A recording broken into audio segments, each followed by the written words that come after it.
Ganito lang gumawa ng business account. Click nyo lang tong Ads Manager.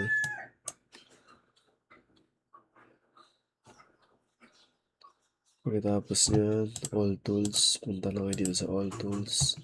Then, click nyo tong Add Account. Dito sa Add Account, gagawin nyo lang, punta kayo dito.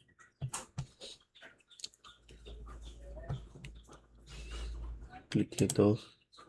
Yun yung mga business account, Add Account. So, first gawa muna kayo ng business account. Lagyan nyo lang yung pangalan. First name nyo, last name nyo, tapos email. Sunod dun magkakaganito na kayo. Ito, add account. Click nyo lang to. Example to siya sa akin. Click ko lang yung add account ko.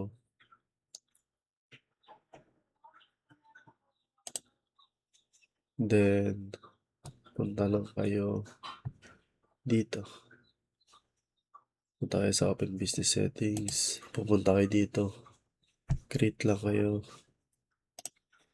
Create lang kayo ng add account. Create a new add account.